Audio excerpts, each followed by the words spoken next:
नमस्ते बच्चों, ये वीडियो मेरे पहले वीडियो की कंटिन्यूएशन में ही है और आपको पता है इसमें हम क्लास 12 के हिस्ट्री सब्जेक्ट के जो 20 मार्क्स के ऑब्जेक्टिव टाइप क्वेश्चंस होते हैं उसको कवर कर रहे हैं। रेगुलर पढ़ाई तो हम सभी पढ़ रहे हैं, पर ये 20 मार्क्स के क्वेश्चंस अक्सर हमसे छूट जाते हैं और ये एक एक नंबर हमारे लिए बहुत कीमती होता है। तो मैं आपको बहुत ही आसान तरीका बता रही हूँ जिससे आपका पढ़ाई बहुत ही स्कोरिंग हो जाएगी। ठीक है, तो हमने उस दिन भी स्टार्ट किया था चैप्टर 2 से, जो हम पीरियड हमने कवर इसमें है 600 ईसा पूर्व से 600 ईस्वी तक, जो आप देख सकते हैं। और हम ये इंट्रोडक्शन वाला पोर्शन पहले कर चुके थे और इसके बाद हमने इंट्रोडक्शन के बाद जो फर्स्ट पॉइंट है प्रिंसिप ऑफ प्रियदर्शी, ये भी कवर कर लिया था। ठीक है, तो हम आगे चलते हैं कि जो आपका सेकंड पॉइंट आता है, प्रश्न उत्तर तो आप लोगों ने सभी कर लिए हैं इसके। ठीक है, अब ये 16 महाजनपद की जो बात हो रही है, 16 महाजनपद, ठीक है, जैसे हमने पहले कहा था 600 ईसा पूर्व से 600 ईस्वी, राइट। तो अब हम 600 ईसा पूर्व को ही उठा रहे हैं और आपको पता है कि 600 ईसा पूर्व में हमें 16 महाजनपदों का जिक्र हो रहा है हमारे लिए। अब आप लाइन देखिए, हमें क्या करना है, हमें ऑब्जेक्टिव टाइप के हिसाब से देखना है कि इस पैराग्राफ में क्या चीज है जो एग्जामिनर मेरे से पूछ सकता है। अब आप देखिए, आरंभिक भारतीय इतिहास में 6ठी शताब्दी ईसा पूर्व को एक महत्वपूर्ण परिवर्तनकारी काल माना गया है। और ये आपने एक क्वेश्चन के रूप में आप कर चुके हैं कि क्यों माना गया है, और आपने पॉइंट्स भी बनाए थे कि विभिन्न राज्य हैं, नगर है, लोहे के बढ़ता प्रयोग है, सिक्कों का विकास है, इसके साथ इसको जोड़ा हुआ था। ठीक है, और हमने ये भी पढ़ा था कि इसके बारे में हमें बहुत कुछ ज्यादा बौद्ध और जैन साहित्य से मिला है, जो धार्मिक ग्रंथ हैं उनसे हमें पता चला है। और इसी पीरियड के बारे में एक शब्द आ रहा है, बार बार उसका उल्लेख हो रहा है 16 महाजनपदों के बारे में। ओके, इस पैराग्राफ में यही कुछ है। अच्छा, कुछ महाजनपदों के हमें इन्होंने नाम भी दे दिए हैं, वज्जी, मगध, कोसल, कुरु, पांचाल, गांधार, अवंती, राइट।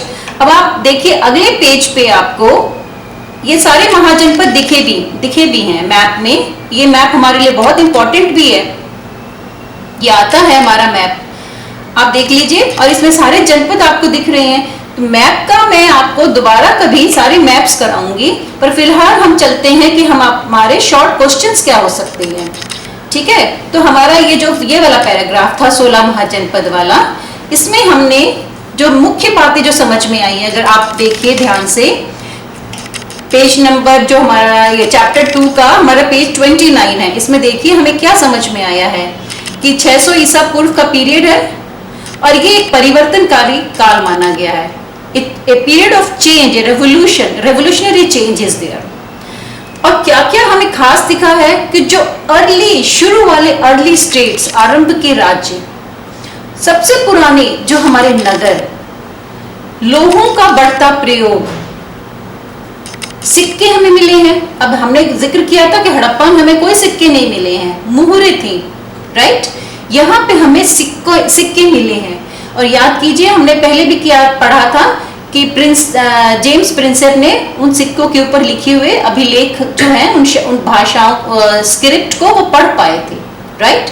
तो सिक्के हमें बहुतायत में मिले हैं। और बौद्ध और जैन विचारों का भी इस समय उदय हुआ है। विचारों का मतलब जो आज की भाषा में हम जिनको धर्म कह सकते हैं। तो धर्म क्या है, एक नए तरह से एक ही अलग अलग विचार हैं जिनको हम यहाँ पे विचारों का भी, आपके बुक में भी यही शब्द प्रयोग में आया हुआ है कि नए नए विचारों का, दार्शनिक विचारधाराओं का विकास हुआ है, राइट। और उनके ग्रंथों में, जैन, बौद्ध और जैन धर्म के ग्रंथों में हमें 16 महाजनपदों का भी उल्लेख हुआ है। ये मेन पॉइंट्स हमने एक लॉन्ग आंसर के लिए तैयार किए थे। अब हमें क्या देखना है कि हमारा ऑब्जेक्टिव टाइप में ये ट्रू एंड फॉल्स में आ सकता है। लोहे का प्रयोग कब हुआ था, ट्रू एंड फॉल्स में आ सकता है कि लोहे का प्रयोग हुआ था, तांबे का प्रयोग हुआ था, कांसे का प्रयोग हुआ था। इस पीरियड में 600 ईसा पूर्व की बात हो रही है। हमारे आरंभिक राज्य कौन से पीरियड में आए थे, 600 ईसा पूर्व। शुरू वाले हमारे जो आरंभ के जो मुख्य नगर हमें पता चले हैं वो यही वाला पीरियड है। बौद्ध और जैन विचारों का उदय कब हुआ है, वो यही वाला पीरियड है 600 ईसा पूर्व से 600 ईस्वी का, जो हम इस चैप्टर में पढ़ रहे हैं। और 16 महाजनपदों का उल्लेख हमें कहां से पता चला है, बौद्ध और जैन धर्म ग्रंथों से पता चला है। तो ऐसे ये पॉइंट्स हमें अगर फैक्चुअली हमें पता है, देखो ऐसे कर लेने से क्या है कि तुम्हारा लॉन्ग आंसर भी तैयार हो रहा है फैक्चुअली, और ये हमें पॉइंट्स बिल्कुल सही पता है, तो हम ऑब्जेक्टिव टाइप में इनको गलत नहीं करेंगे। ठीक है, ध्यान से देख लीजिए कि 16 महाजनपद वाला पेज नंबर नोट कर लीजिए। अब मैंने इसमें कुछ क्वेश्चंस आपकी सुविधा के लिए दे रखे हैं। जैसे देखिए, आरंभिक राज्यों और नगरों का विकास कब हुआ, ये आप नोट कर सकते हैं।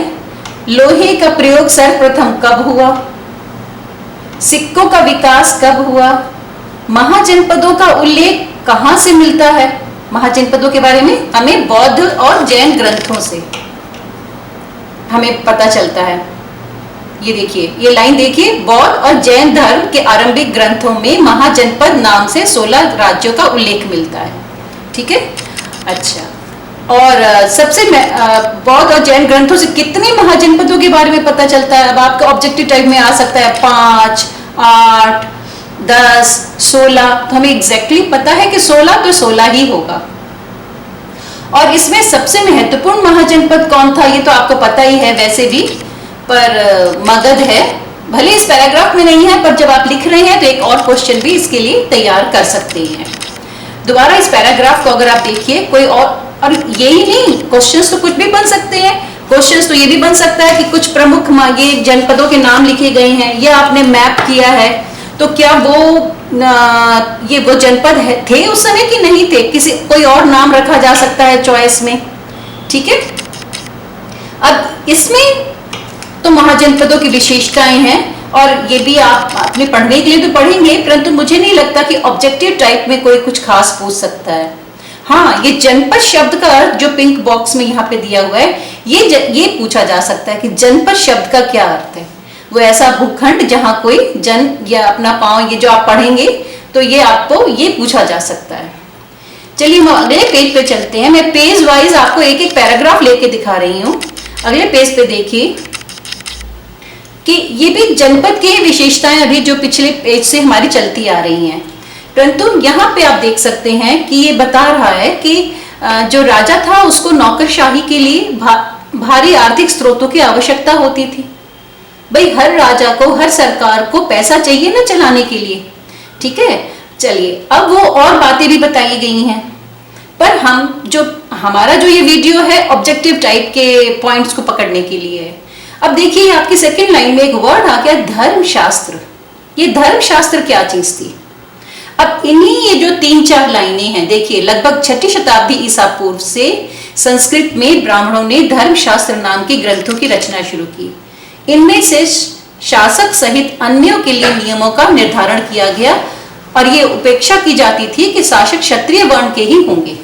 ठीक है, अब ये जो एक बात है ये हमारा ऑब्जेक्टिव टाइप में पूछा जा सकता है किसी भी तरह से। मैच द फॉलोइंग में, वन वर्ड में क्या क्या पूछ सकता है कोई। मैं आपके सामने कुछ क्वेश्चंस रख रही हूं। देखिए, धर्मशास्त्र शब्द का क्या अर्थ है, हमारा क्वेश्चन है। अब आप इसी तरह अपनी कॉपी में कुछ बना के रख लीजिए पॉइंट्स। भले आपने प्रश्न उत्तर के लिए लाइन में लिख के रखा होगा, पर पॉइंट्स अगर आप पिक्टोरल फ्लो डायग्राम सा कुछ बना लेंगे तो उससे आपको पॉइंट्स रटने में आसानी हो जाती है।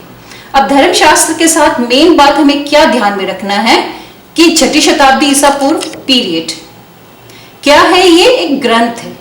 धर्मशास्त्र क्या चीज है, ग्रंथ है। बहुत सारे शास्त्र हैं, वो ग्रंथ हैं। किसने लिखे हैं, ब्राह्मणों ने लिखे हैं। अब ये सारी चीजें ऑब्जेक्टिव टाइप पॉइंट्स हैं। किस भाषा में लिखे गए हैं, संस्कृत भाषा में लिखे गए हैं। और उसमें क्या लिखा गया है, उसमें नियम लिखे गए हैं, नियम निर्धारित थे अन्य लोगों के लिए भी और शासकों के लिए भी, राजाओं के लिए भी। और एक बात जरूर उसमें जो उल्लेख हुआ है कि शासक हमेशा क्षत्रिय वर्ण से ही होते थे। वर्ण व्यवस्था के बारे में हम 3rd चैप्टर में डील करेंगे, पर इतना आपको आइडिया तो है कि क्षत्रिय वर्ण, ब्राह्मण, क्षत्रिय, वैश्य, शूद्र 4 वर्ण होते थे। तो शासक हमेशा क्षत्रिय वर्ण से ही होते थे। ठीक है। तो हमारा इस पैराग्राफ में जो धर्मशास्त्र, यहाँ पे जो हमारा ऑब्जेक्टिव टाइप, कोई हमसे यही पूछ सकता है, इससे ज्यादा कोई पूछ ही नहीं सकता। अब ये जो शासक थे, इनका खर्चा कैसे चलता था, आर्थिक स्रोत इनके क्या थे? तो यहाँ पे देखिए लाइन हमें समझ में आ रहा है कि शासक का काम क्या था और वो क्या करते थे, संपत्ति जुटाने के लिए किसानों और व्यापारियों से कर वसूलते थे, धन इकट्ठा करते थे और पड़ोसी राज्यों पर भी आक्रमण करके धन इकट्ठा करते थे। ठीक है, चलिए अब इतना आप कीजिए तैयार, फिर अगले पेज पे मैं आपको अगले वीडियो में डिस्कस करती हूँ।